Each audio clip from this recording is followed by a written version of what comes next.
ক্লাবের সামনে মানুষ আসে মানুষের মনের কথা প্রকাশ করার জন্য, কিন্তু দুঃখের বিষয় আমরা আজ নিজেই এখানে দাঁড়িয়েছি। শুধু আজ নয়, আমরা মাঝে মধ্যেই এখানে দাঁড়াই যখনই দেখি সাংবাদিকের বিপদ, সাংবাদিকের উপর লাঞ্ছনা করা হচ্ছে, সাংবাদিকের উপর নির্যাতন করা হচ্ছে, সাংবাদিককে হত্যা করা হচ্ছে, তারই প্রতিবাদে কিন্তু আমরা এই প্রেস ক্লাবের সামনে দাঁড়াই। দেশের দীর্ঘদিন থেকে বিচারহীনতার সংস্কৃতি বিদ্যমান থাকার কারণে আজ সাংবাদিককে খুন হতে হচ্ছে। দীর্ঘ 14 বছর সাগর রুনির হত্যার বিচার চেতে যাইতে আমরা আজ শেষ প্রান্তে দাঁড়িয়েছি। কবে যেন আমরাই চলে যাই দুনিয়া থেকে। কিন্তু আদৌ সাগর রুনির যদি হত্যার সঠিক বিচার হতো, তাহলে এই অপরাধীরা কখনোই এই সাংবাদিক তুহিনকে হত্যা করার মতো দুঃসাহস দেখাতো না বাংলার জমিনে। কিন্তু দুঃখের বিষয়, বাংলার আইন এত পরিমাণ অসুস্থ হয়ে পড়েছে। বাংলাদেশের আদালতগুলোর দিকে তাকাবেন, আদালতগুলো এত পরিমাণ অসুস্থ হয়ে গেছে। আমরা আশা করছিলাম 24-এর অভ্যুত্থানের পরে এই আইন সুস্থ হবে। আমরা আশা করছিলাম ছাত্র জনতার মাধ্যমে বাংলার আইন সুস্থ হবে, কিন্তু বাংলার আইন এত পরিমাণ অসুস্থ হয়েছে। দীর্ঘ 14 বছর পরেও আমরা সাগর রুনি হত্যার বিচার পাইনি। আমরা সবাই একটি স্বাধীনতার জন্য উদ্গ্রীব ছিলাম, সবাই একটি স্বাধীনতার জন্য আমরা আপ্রাণ চেষ্টা করেছিলাম যে স্বাধীনভাবে কথা বলবো, স্বাধীনভাবে লিখবো, স্বাধীনভাবে চলবো, স্বাধীনভাবে দেশে ব্যবসা করব, স্বাধীনভাবে চলবো, সবার কথা বলবো, জনগণের কথা বলবো।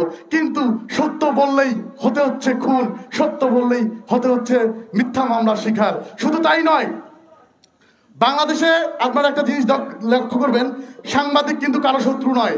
সাংবাদিকদেরকে কারা শত্রু হবে? যারা অপরাধ অপকর্মের সাথে জড়িত থাকে, তারাই সাংবাদিকদেরকে কিন্তু শত্রু হবে। আজ যারা সাংবাদিকদেরকে শত্রু ভাবতেছেন, তারা কিন্তু অপরাধের সঙ্গে কোনো না কোনো অপরাধের সঙ্গে কোনো না কোনো অপকর্মের সাথে জড়িত রয়েছে বিধায় সাংবাদিকদেরকে শত্রু হবে। সাংবাদিকরা কিন্তু কোথাও নিরাপদ নয়। আজ আমার নিরাপদ কোথায়? আমার নিজেরই নিরাপদ নেই। আমরা একটি অভ্যুত্থানের আশা করেছিলাম, যে এই অভ্যুত্থানের মাধ্যমে পুরো বাংলাদেশের সাংবাদিক স্বাধীনভাবে লিখতে পারবে। কিন্তু আমাদের আগে বলেছিলাম মুখের ভাষা কায়রা নিতে চায়, ওরা আমার মুখের ভাষা কায়রা নিতে চায়।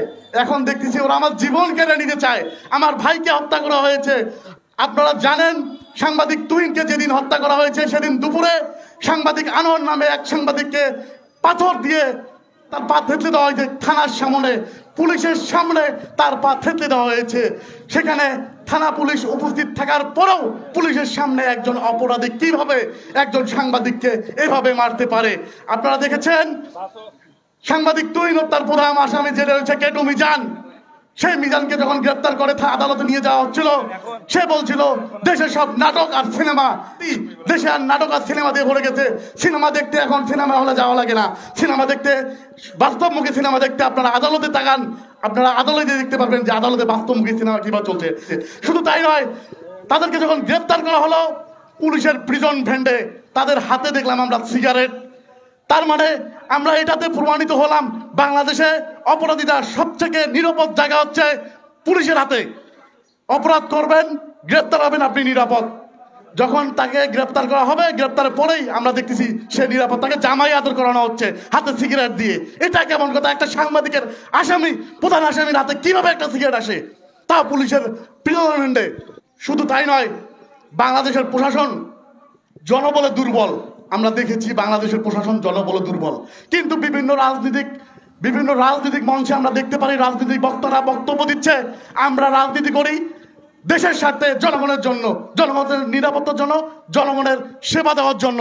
কিন্তু আপনাদের কাছে আমাদের একটা উদাত্ত আহ্বান থাকবে, আপনারা যদি জনগণের সেবা দেওয়ার জন্য রাজনীতি করে থাকেন, তাহলে আপনারা এই অপকর্ম যারা করে তাদেরকে কখনোই আপনাদের ছায়াতলে রাখবেন না। অবশ্যই আপনারা খোঁজ করে দেখবেন, কোনো না কোনো অপরাধ, কোনো না কোনো অপরাধী আপনাদের ছায়াতলে লুকিয়ে থাকে। অপরাধীর কোনো দল হয় না, অপরাধীরা কিন্তু কোনো রাজনীতি করে না, তারা তাদের নিজের অপরাধকে ঢাকার জন্য বিভিন্ন রাজনীতির ছায়াতলে লুকায়। সবশেষ সংক্ষিপ্ত সময়ে সবশেষে আমি একটাই কথা বলবো, বাংলাদেশের অসুস্থ আইনের সুস্থতা কামনা করে এবং সাংবাদিক হত্যাকারীর সর্বোচ্চ শাস্তি দাবি করে আমি আমার বক্তব্য শেষ করছি। সকলকে ধন্যবাদ।